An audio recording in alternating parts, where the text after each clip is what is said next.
से वो ला सकें वो कहीं ना कहीं अभाव है। तो मैं आपके माध्यम से ये मांग रखना चाहूंगी कि मेरे क्षेत्र के अंदर एक कृषि महाविद्यालय खोला जाए और साथ ही साथ हमारे जो ITI और पॉलिटेक्निक कॉलेजेस हैं उसके अंदर भी स्किल डेवलपमेंट के लिए और जो सब्जेक्ट्स इंट्रोड्यूस करने की जरूरत है वो इंट्रोड्यूस जरूर करा जाए। इसके साथ साथ आयुर्वेद पर हमारे यहाँ पर आजकल बहुत बड़ा फोकस है कि आयुर्वेद चिकित्सा एक रूप में जो कह सकते हैं कि पंचायतों में लोगों को बहुत ज्यादा उन पे भरोसा भी होता है। तो मैं आपके माध्यम से एक आयुर्वेद महाविद्यालय के लिए भी मेरे क्षेत्र में मांग रखना चाहूंगी। उसके साथ साथ हमारे यहाँ पर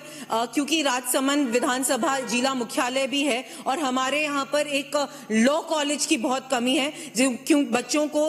बाहर जाकर पढ़ना पड़ता है और जो बच्चे नहीं सक्षम है वो बच्चों को ड्रॉप करनी पड़ती है इस सोच को कि वे भी लॉ कर सकें। तो एक लॉ कॉलेज की भी मैं आपके माध्यम से डिमांड करना चाहूंगी। हमारे यहाँ पर SRK कॉलेज एक बहुत बड़ा कॉलेज है और जिसमें विभिन्न सब्जेक्ट्स की जरूरत है। साइंस में, आर्ट्स के अंदर, कॉमर्स के अंदर वो सब्जेक्ट्स की सूची, क्योंकि समय आपने कहा कि निर्धारित पर ही बोलिए, तो मैं उसको टेबल करना चाहूंगी कि किन किन सब्जेक्ट्स की हमें SRK कॉलेज में जरूरत है। और मंत्री महोदय बैठे हैं और ये हमारे प्रभारी मंत्री भी हैं और इनका दिल भी बहुत बड़ा है, तो मुझे यकीन है कि ये जरूर से हमारे राजसमंद के अंदर अपने नेतृत्व में कॉलेजेस की घोषणा मुख्यमंत्री जी के साथ मिलकर जरूर कराएंगे। इसके साथ साथ स्कूल्स की बात करें तो स्कूल्स में भी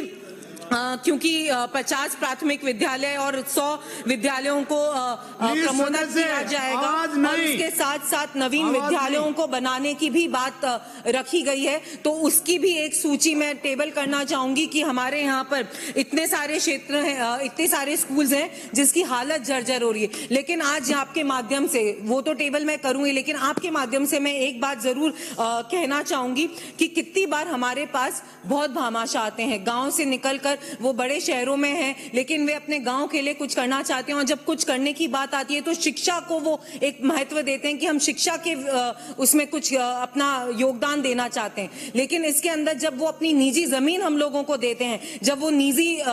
जमीन को डोनेट करते हैं, तो उसमें ये प्रावधान तो है कि MP लैड से पैसे लग सकते हैं उस पर, लेकिन MLA लैड से हम उस प्राइवेट जमीन जो कि पंचायत को दे चुके वो प्रावधान नहीं है। तो वो भी आपके माध्यम से मैं कहना चाहूंगी कि उस प्रावधान को आप इसमें इंक्लूड कराएं ताकि MLA लैड भी अपना पैसा उसमें लगा सकें। इसके साथ साथ रिपेयर और मेंटेनेंस की हम बात करते हैं कि कक्षाओं की जो जर्जर हालत है, हम जब कभी भी गांव में जाते हैं और हम लोगों को मांगी जाती है कि हमें कक्ष की कमी है, तो हम लोग अपने MLA लैड से 5 लाख, 6 लाख, 10 लाख में एक कक्षा बना सकते। लेकिन अगर रिपेयर मेंटेनेंस भी हमें अलाउ करा जाए कि उस स्कूल को हम रिपेयर मेंटेनेंस, तो जो इंक्लूडेड जो कक्षा है जो यूज नहीं हो पा रही है क्योंकि पानी गिरता है या किसी भी वजह से, तो उनको भी आप MLA लैड के अंदर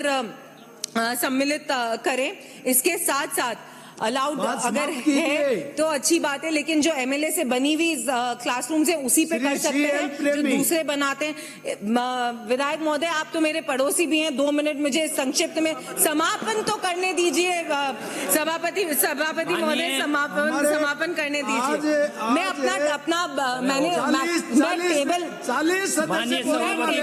मैंने अपनी सारे गाँव